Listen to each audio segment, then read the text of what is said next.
ഇന്ന് ഉണ്ടാക്കാൻ പോകുന്നത് ഹണി ചില്ലി പൊട്ടറ്റോ ഫ്രൈ ആണ്. ഇതൊരു സ്റ്റാർട്ടറായിട്ട് കൊടുക്കാൻ പറ്റുന്നതാണ്. അത് നല്ലൊരു ടേസ്റ്റി ഫുഡാണ്. എല്ലാവരും ഉണ്ടാക്കി നോക്കണം.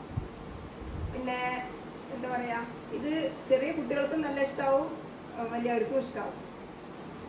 ഇതിൽ സ്പൈസസ് നിങ്ങൾ കുട്ടികൾക്ക് വേണമെങ്കിൽ കുറച്ചിട്ട് ഇടാം. ഞാൻ ഇതിനെക്കാട്ടിലും കുറച്ചിട്ട് ഇട്ട് കഴിഞ്ഞാൽ അവർക്ക് കൂടുതൽ ഇഷ്ടമാവും, കഴിക്കാനും പറ്റും. അപ്പോൾ എല്ലാവരും ട്രൈ ചെയ്യുമെന്ന് വിചാരിക്കുന്നു. പിന്നെ എൻ്റെ ചാനൽ സബ്സ്ക്രൈബ് ചെയ്യാത്തവർ ആരെങ്കിലും ഉണ്ടെങ്കിൽ ലൈക്ക് ചെയ്യുക, സബ്സ്ക്രൈബ് ചെയ്യുക, അതേപോലെ തന്നെ ബെൽ ബട്ടൺ അമർത്തുക. ഓക്കെ, അപ്പോൾ നമുക്ക് നമ്മുടെ ഇൻഗ്രീഡിയൻസ് ഹണി ചില്ലി പൊട്ടാറ്റോയ്ക്ക് വേണ്ട സാധനങ്ങൾ എന്തൊക്കെയാണെന്ന് പറയാം. ആദ്യം തന്നെ പൊട്ടാറ്റോ ഇതേപോലത്തെ ഫ്രഞ്ച് ഫ്രൈസിൻ്റെ രൂപത്തിൽ നമ്മളിങ്ങനെ മുറിച്ച് വെക്കണം. പിന്നെ വേണ്ടത് ഒരു ചെറിയ സവാള, പിന്നെ വേണ്ടത് പച്ചമുളക്, ഇഞ്ചി, വെളുത്തുള്ളി. പച്ചമുളക് ഒരു 3 എണ്ണം ഉണ്ടാവും, ഇഞ്ചി ഒരു ടീസ്പൂണ്, വെളുത്തുള്ളി 1 ടീസ്പൂണ്. ഇത് വെളുത്ത വെള്ളമാണ്. അത് നമുക്കിങ്ങനെ ഇതിൽ ഡെക്കറേറ്റ് ചെയ്യാൻ വേണ്ടിയിട്ടുള്ളതാണ്. ഇത് മൈദ, പിന്നെ അരിപ്പൊടി, ഇത് രണ്ടും ഒരേ അളവിൽ വേണം. പിന്നെ തേന്, ഇത് കെച്ചപ്പ്, ചില്ലി സോസ് റെഡ് ചില്ലിയേ വേണ്ട, പക്ഷെ എൻ്റെ അടുത്ത് ഗ്രീനേ ഉള്ളൂ. പിന്നെ സോയാ സോസ്. ഇത് ഉണ്ടാക്കുന്നത് നല്ലെണ്ണയിലാണ്.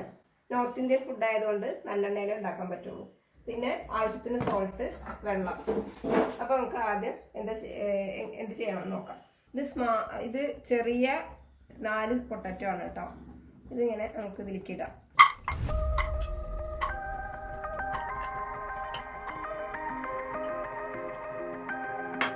ഇതൊരു 4 ഗ്ലാസ് വെള്ളം ഞാൻ എടുത്തു വെച്ചതാണ്. 4 കപ്പ് വെള്ളം അത് ഇതിലേക്ക് ഒഴിക്കുക. എന്നിട്ട് ഇതൊന്ന് നന്നായി തിളപ്പിച്ചിട്ട് എടുക്കണം. അതെന്തിനാണെന്ന് വെച്ചാൽ നമ്മൾ ഈ മൈദയും അരിപ്പൊടിയും കൂടി അതിലിട്ടിട്ട് ഒന്നിങ്ങനെ ഇതാക്കിയിട്ട് എടുത്തിട്ട് വേണം അതൊന്ന് അതിൻ്റെ ഒരു ബാറ്റർ എടുത്തിട്ട് ചെയ്തിട്ട് വേണം ഇത് വറുത്തെടുക്കാൻ വേണ്ടിയിട്ട്. അപ്പോൾ അത് നന്നായിട്ട് അതിലേക്ക് പിടിക്കാൻ വേണ്ടിയിട്ടും ക്രിസ്പിനെസ് കൂടാൻ വേണ്ടിയിട്ടുമാണ് നമ്മൾ ഇങ്ങനെ ഒരു സംഭവം ചെയ്യുന്നത്. ആദ്യം ഇത് ഹൈ ഫ്ലെയിമിൽ വെക്കുക. അത് ഒന്ന് തിളച്ച് വരുമ്പോൾ ലോ ഫ്ലെയിമിൽ 5 മിനിറ്റ്സ് ഒന്ന് ചൂടാക്കുക. എന്നിട്ട് ഇതിനെ സ്ട്രെയിൻ ചെയ്തെടുക്കണം. ഇപ്പോൾ ഇത് തിളച്ച് വന്നിട്ടുണ്ട്. ഇനി ഇത് നമുക്ക് സിമ്മിൽ വെക്കുക. സിമ്മിൽ വെച്ചിട്ട് 5 മിനിറ്റ് കഴിയട്ടെ, എന്നിട്ട് നമുക്ക് എടുക്കാം. ഇപ്പോൾ നമ്മൾ ഓഫാക്കാൻ പോവാണ്. 5 മിനിറ്റ് കഴിഞ്ഞു. ഒന്നിങ്ങനെ ഒരു ചെറിയൊരു വേവ് പോലെ ആയിട്ടുണ്ട്, അത്രേ ഉള്ളൂ. ഇനി അതൊന്ന് സ്ട്രെയിൻ ചെയ്യാം. ഇതിലേക്ക് ഇപ്പോൾ ഞാനിത് സ്ട്രെയിൻ ചെയ്ത് വെച്ചതായിരുന്നു. ഇനി അതിലേക്ക് 1 ടേബിൾ സ്പൂൺ അരിപ്പൊടി, 1 ടേബിൾ സ്പൂൺ ഇങ്ങനെയാണ് 1 ടേബിൾ സ്പൂൺ മൈദയും കൂടി ഇതിലേക്ക് ചേർക്കുക. എന്നിട്ട്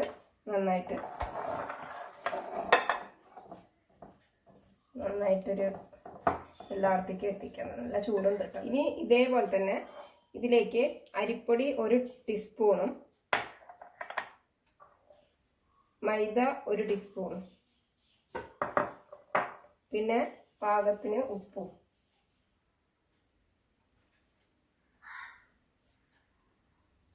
അതിക്കും കൂടി ഉള്ളത് നോക്കിയിട്ട് വേണം ഇടാൻ വേണ്ടിയിട്ട്.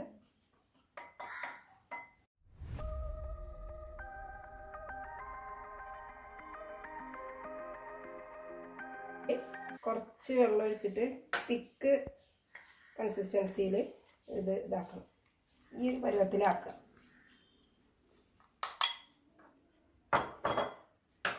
ഇനി ഇവിടെ നമ്മൾ മാറ്റി വെച്ചിട്ടുണ്ടായിരുന്നു. ഇതിൽ നേരത്തെ കുറച്ച് പൊടിയെല്ലാം ഇട്ട് വെച്ചതാണ്. അതിലേക്ക് ഇത് ചേർക്കുക.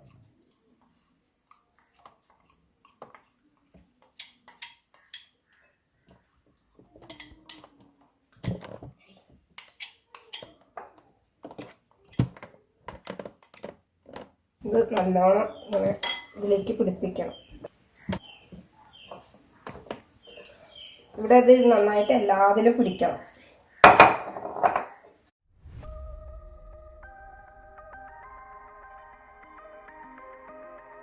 ഒരു കാര്യം പറയാനുണ്ട്, ഞാനിപ്പോൾ ക്യാമറയിൽ കാണിക്കാൻ പറ്റിയിട്ടില്ല. ഞാൻ ആദ്യം എടുത്തത് ഓരോ ടീസ്പൂണ് മൈദയും അരിപ്പൊടിയായിരുന്നു. പിന്നീട് അത് ഇട്ട് കഴിഞ്ഞപ്പോൾ തികയാണ്ട് വന്നപ്പോൾ ഞാൻ ഈ 2 ടീസ്പൂൺ കൂടി എടുത്തിട്ടുണ്ട്. അങ്ങനെ ടോട്ടല് 3 ടീസ്പൂൺ മൈദയും 3 ടീസ്പൂണ് പിന്നെ അരിപ്പൊടിയും എടുത്തിട്ടുണ്ട്. അപ്പോൾ നിങ്ങളെല്ലാവരും അങ്ങനെ ശ്രദ്ധിച്ചിട്ട് വേണം എടുക്കാൻ. കാരണം ഇത് എത്ര ഉണ്ട്, ക്വാണ്ടിറ്റി എത്ര ഉണ്ട് എന്നനുസരിച്ചിട്ട് വേണം എടുക്കാൻ വേണ്ടിയിട്ട്. ഓക്കെ, ഇത് 4 പൊട്ടറ്റോ ആണ്, മീഡിയം ടൈപ്പ്.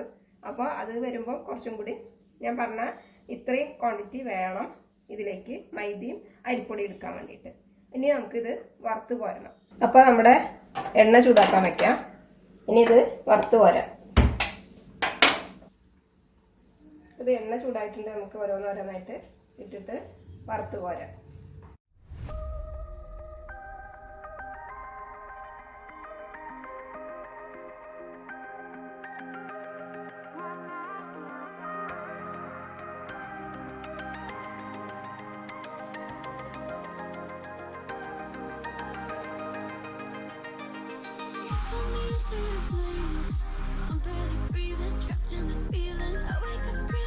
ഞാൻ ഇങ്ങനെ ഫ്രൈ ചെയ്തെടുത്തിട്ടുണ്ട്. ഇത്ര പോരാ, ഇതൊന്നും കൂടി ഡബിൾ ബോയിൽഡ് ചെയ്യണം. അപ്പോൾ ഒന്നും കൂടി ഇതിലേക്കിടുക.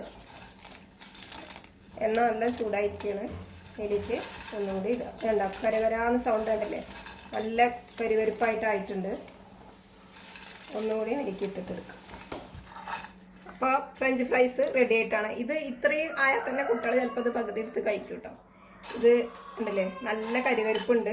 ഇങ്ങനെ തന്നെ കഴിക്കാൻ നല്ല ടേസ്റ്റാണ്. ഇനി ഇത് നമുക്ക് സോസ് ഉണ്ടാക്കാം. ഇത് ഇടാനുള്ള സോസ്. അതിന് തന്നെ ഗ്യാസ് കത്തിച്ചിട്ട് ഒരു പാൻ വയ്ക്കാം. അതിലേക്ക് സെസ്മി ഓയിലാണ് ഒഴിക്കുന്നത്. കുറച്ച് 1.5 ടേബിൾ സ്പൂൺ ഓയിൽ ഒഴിച്ചു. എണ്ണ ചൂടായിട്ടുണ്ട്. അതിലേക്ക് വെളുത്തുള്ളി ചെറുതായിട്ട് കൊത്തി കഴിഞ്ഞത് ഒരു 7-8 ഉണ്ടാവും. ചെറുതല്ലേ നമ്മളിവിടെ ഉള്ളത്. അതൊന്നിങ്ങനെ വഴറ്റി കൊടുക്കുക. ഒന്നിങ്ങനെ മൂപ്പ് മണം വരുമ്പോൾ അതിലേക്ക് പച്ചമുളക് ചേർക്കാം.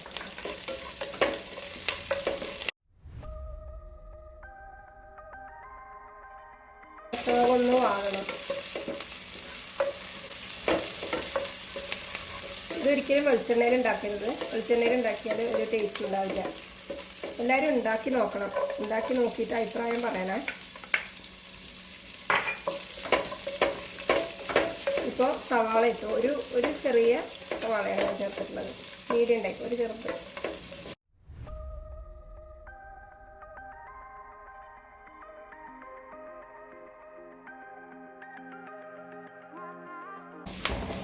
ഇനി ഇതിലേക്ക് 2 ടീസ്പൂൺ ഹോൾ സെസ്മി സീഡ് വൈറ്റാണ്, അത് ചേർക്കുക.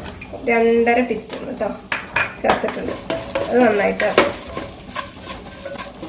അതിൻ്റെ ഒപ്പം തന്നെ അതിൻ്റെ ഇത് ഉണ്ടാക്കി കഴിഞ്ഞിട്ട് അതിൻ്റെ മുകളിൽ ഇടാൻ വേണ്ടിയിട്ട് കുറച്ച് സെസ്മി സീഡ്സ് ചൂടാക്കണം. അതൊന്ന് ചൂടാക്കാൻ വെച്ചിട്ടുണ്ട്.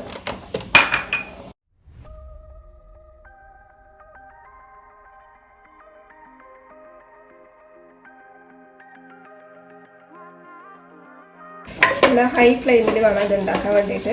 അല്ലെങ്കിൽ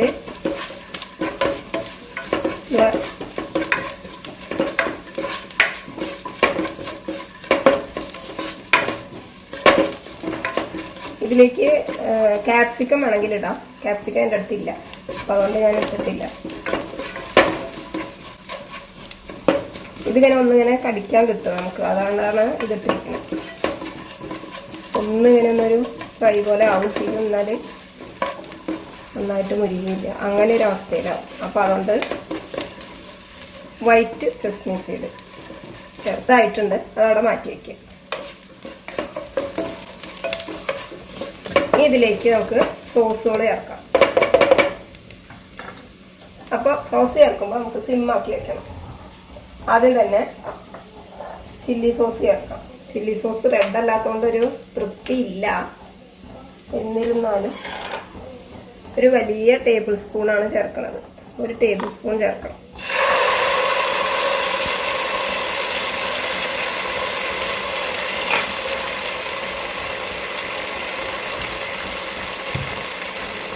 അതേപോലെ തന്നെ സോയ സോസ്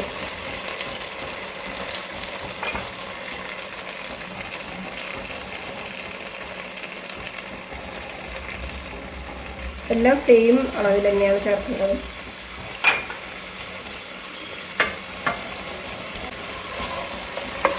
ഇനി ടൊമാറ്റോ സോസ്.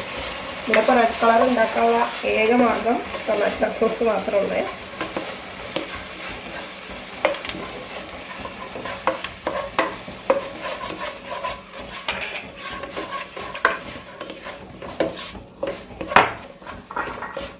ഈ 3 സോസും ചേർത്തിട്ട് നന്നായിട്ട് കൂട്ടി വയ്ക്കുക. തീ നന്നായിട്ട് കൂട്ടി വെച്ചിട്ട് നന്നായിട്ട് ഇളക്കി കൊടുക്കുക. അതിൻ്റെ കൂടെ ഒരു ലേശം ഞാൻ പറയാൻ മറന്നുപോയതാണ്, കുരുമുളക് കുറച്ച്. കുട്ടികളുള്ളവരാണെങ്കിൽ അധികം ചേർക്കണം തന്നെയില്ല.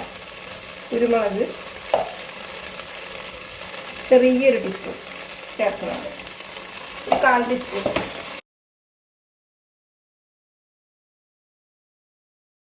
ഇത് വഴറ്റി കഴിഞ്ഞാൽ ഒരു 1/2 കപ്പ് വെള്ളം ഒഴിക്കുക.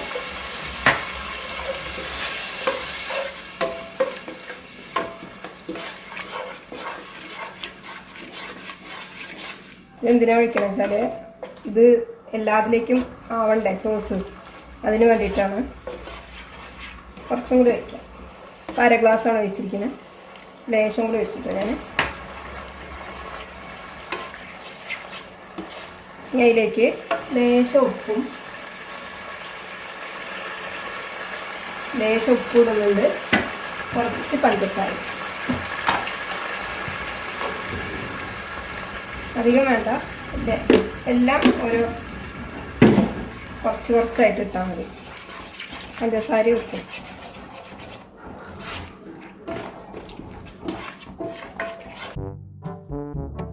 ഇതിടുത്ത് പിന്നെ സ്പ്രിംഗ് ഓനിയൻ ഇല്ല. ഒക്കെ ഈ ലോക്ക്ഡൗൺ ആയതുകൊണ്ട് കിട്ടാൻ ഭയങ്കര പണിയാണ്. അപ്പോൾ സംഭവങ്ങളൊന്നുമില്ല. എല്ലാവരും ഒന്ന് ക്ഷമിക്കുക. ഇനി കുറച്ച് കോൺഫ്ലവർ, ഒരു 1/2 ടീസ്പൂൺ കോൺഫ്ലവർ. അധികം ഒഴിക്കണില്ല, കാരണം കുറച്ച് ഗ്രേവി ഉണ്ടായിക്കോട്ടെ എന്ന് കരുതിയിട്ട്. ഒരു 1 ടീസ്പൂൺ ഇതിൽ കലക്കിയിട്ട് ഞാൻ ഇതിൽ ഒഴിക്കുന്നുണ്ട്. ഒരു 1/2 ടീസ്പൂണാണ് ഞാൻ ആകെ ഒഴിച്ചിട്ടുള്ളൂ. ലേശം വെള്ളം എടുത്തിട്ട് അത് ഇതിലിങ്ങനെ ഒഴിച്ചിട്ടൊന്നിങ്ങനെ ടൈറ്റാക്കുക.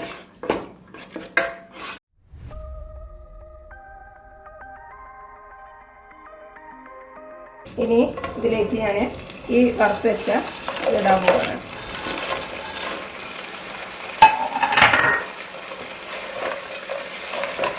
ഇത് എല്ലാ സ്ഥലത്തേക്കും ആവാം. നന്നായി വഴറ്റിയിട്ട് എല്ലാവിടേക്കും പിടിപ്പിക്കും. കളറുണ്ടോ? വളരെ കുറവല്ലേ. ചില്ലി സോസ് ഒഴിക്കുകയാണെങ്കിൽ, റെഡ് ചില്ലി സോസ് ഒഴിക്കുകയാണെങ്കിൽ നല്ല കളർ വന്നേനെ. ഇതിപ്പോൾ നമുക്ക് കളറൊന്നും ഇട്ടിട്ടില്ല, ഇത് ഒഴിച്ചിട്ടുണ്ട്. ഇനി നമ്മൾ മെയിൻ ഹീറോ വരാൻ പോണത് ഹണി. 3 ടീസ്പൂൺ ഹണിയാണ് ഞാൻ ഒഴിക്കുന്നത്.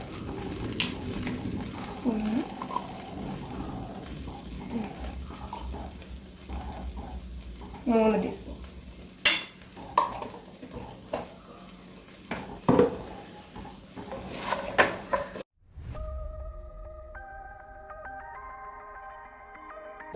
നമ്മുടെ ഹണി ചില്ലി പൊട്ടാറ്റോ അങ്ങനെ റെഡി ആയിരിക്കുകയാണ്. അപ്പോൾ ഫ്ലെയിം ഓഫ് ആക്കാം. ഹണി ചില്ലി പൊട്ടാറ്റോ റെഡി ആയിരിക്കുകയാണ്. അതിലൊന്ന് എൻ്റെ അടുത്ത് സ്പ്രിംഗ് ഒനിയൻ ഇല്ല, അതുകൊണ്ട് ഞാനിപ്പോൾ മല്ലിയിലയാണ് ഇടുന്നത്. സ്പ്രിംഗ് ഒനിയൻ ആണ് ശരിക്കും വേണ്ടത്. ഇതിടുക. പിന്നെ നമ്മൾ ഇവിടെ വറുത്ത് വെച്ചിട്ടുണ്ട്. ഇതൊന്ന് കൂടെ ഇട്ടിട്ട് ഒന്ന് ഡെക്കറേറ്റ് ചെയ്യാം. അപ്പോൾ നമ്മുടെ ഹണി ചില്ലി പൊട്ടാറ്റോ റെഡി ആയിരിക്കുകയാണ്. കാണാൻ തന്നെ നല്ല ഭംഗിയല്ല. ഇതിപ്പോൾ ഞാൻ ആ റെഡ് ചില്ലി സോസാണ് ഒഴിച്ചാൽ റെഡ് കളറായിരിക്കും കേട്ടോ. കുറച്ചും കൂടി റെഡ് കളർ വരുമായിരുന്നു. പക്ഷേ ഇതിപ്പം റെഡ് കളർ ഒരു രക്ഷയില്ല. അപ്പോൾ ഇത് വെച്ച് അഡ്ജസ്റ്റ് ചെയ്യാമെന്ന് വിചാരിച്ചു.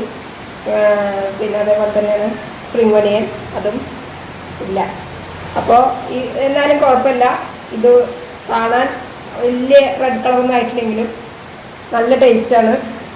പിന്നെ അത് ചൂടോടെ തന്നെ കഴിക്കുകയായിരിക്കും നല്ലത്. നല്ല അപ്പം തന്നെ ഉണ്ടാക്കിയിട്ട് കഴിക്കുമ്പോൾ നല്ല ക്രിസ്പിനെസ്സും കാര്യങ്ങളെല്ലാം നന്നായി കിട്ടും. പിന്നെ അതേപോലെ തന്നെ ഫ്രഞ്ച് ഫ്രൈസ് നിങ്ങൾ അതേപോലെ തന്നെ അപ്പം ഉണ്ടാക്കിയിട്ട് അത് കഴിക്കുകയാണെങ്കിൽ അങ്ങനെയും കഴിക്കാം കേട്ടോ, അതും നല്ലതാണ്. അപ്പോൾ എല്ലാവരും ഇത് ട്രൈ ചെയ്യുക. അടുത്ത നല്ലൊരു റെസിപ്പി ആയിട്ട് ഞാൻ വരുന്നതായിരിക്കും. അപ്പോഴേക്കും എല്ലാവർക്കും ബായ്.